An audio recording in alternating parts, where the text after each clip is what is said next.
Caroline Le Goffik, je suis maître de conférence en droit à l'université Paris-Descartes et je dirige le Master 2 droit des activités numériques conjointement avec le professeur Luc Grimbaum. Je suis par ailleurs l'un des co-auteurs avec Luc Grimbaum et Lydia Morlet-Aïdara du précis droit des activités numériques publié chez Dalloz en 2014.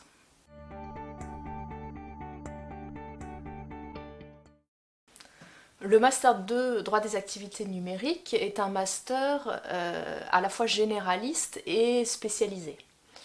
Il est généraliste parce qu'il couvre l'ensemble des matières fondamentales du droit civil, c'est-à-dire le droit des contrats, le droit du commerce électronique, le droit des données personnelles, le droit du travail ou encore le droit de la propriété intellectuelle. Et puis s'ajoutent à ces enseignements généraux des modules plus spécialisés. C'est le cas notamment d'enseignements sur les aspects financiers et fiscaux du commerce électronique. Nous avons également un certain nombre de modules techniques, un cours d'informatique, un cours sur la sécurité dans l'activité numérique, et puis des ateliers que l'on appelle pratiques professionnelles, qui sont assurés par des avocats et qui visent à montrer aux étudiants le type d'exercice pratique qu'ils seront conduits à effectuer en tant que juristes en droit des nouvelles technologies. Nous avons par ailleurs un volume important d'anglais, car c'est évidemment fondamental de maîtriser l'anglais.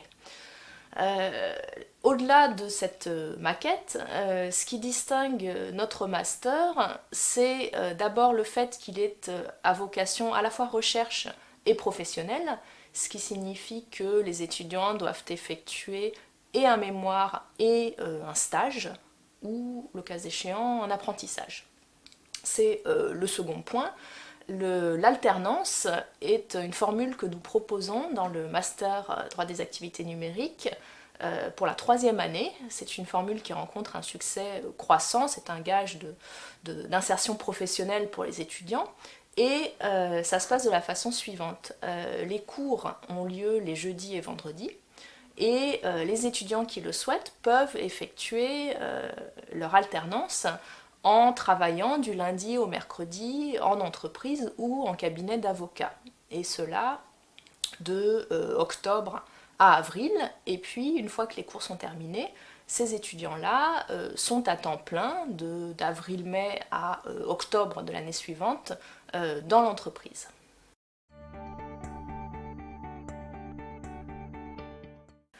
Le Master droit des activités numériques a pour objectif de former des juristes de haut niveau en droit des nouvelles technologies. Cela passe à la fois par le renforcement des connaissances générales en droit civil, en droit des contrats notamment, appliqués bien sûr aux nouvelles technologies, et par l'étude de matières plus spécifiques à l'environnement numérique, comme le droit des données personnelles par exemple. Les enseignements sont assurés à la fois par des universitaires reconnus et par des professionnels spécialisés dans le domaine des nouvelles technologies. Nous formons donc des juristes polyvalents à même d'appréhender les questions juridiques qui se poseront dans l'environnement numérique de demain.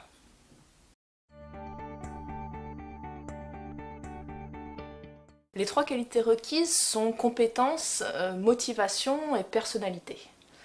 Compétences d'abord parce que nous sommes à la recherche de juristes de haut niveau qui soient capables de développer un raisonnement juridique fondé sur de solides connaissances.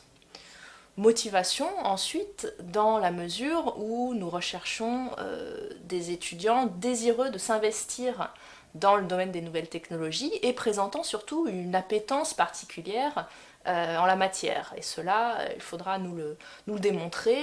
Nous recherchons des étudiants qui s'investissent concrètement dans le domaine des nouvelles technologies. Et puis, personnalité, enfin, ce qui nous intéresse, c'est de recruter des étudiants avec un projet personnel particulier, déjà réfléchi.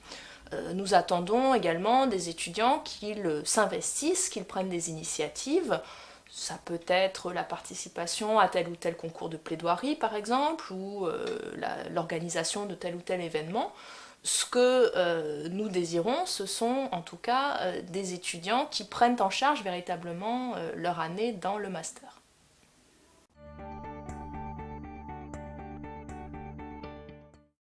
La procédure d'admission se déroule en 2 temps. Nous examinons d'abord les dossiers que nous recevons, dans lesquels les critères pédagogiques constituent un élément prépondérant. Il s'agit bien sûr des résultats universitaires, mais également de la cohérence du parcours, du projet professionnel de l'étudiant. Les stages qui ont pu être effectués sont également un élément que nous prenons en compte. Ensuite, nous convoquons les étudiants retenus pour un entretien individuel. Au cours de cet entretien, nous nous assurons de la motivation des étudiants à intégrer le master et de leur projet professionnel. À ce stade, des démarches qui auraient pu être effectuées en vue de trouver un contrat d'alternance constituent un élément non négligeable. Chaque année, nous recevons environ 300 candidatures pour une vingtaine de places dans le master.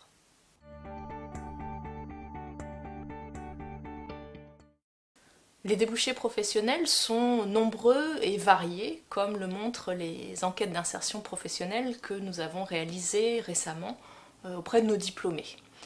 Nos diplômés se tournent principalement vers le métier d'avocat, spécialisé en droit des nouvelles technologies, mais ils se dirigent également vers les métiers de juriste d'entreprise, de compliance officer en droit des données personnelles, de conseil en propriété industrielle pour certains, ou bien encore d'experts en droit de l'informatique, de correspondants informatique et liberté, qui connaît un succès croissant, sans oublier naturellement la voie de l'enseignement et de la recherche.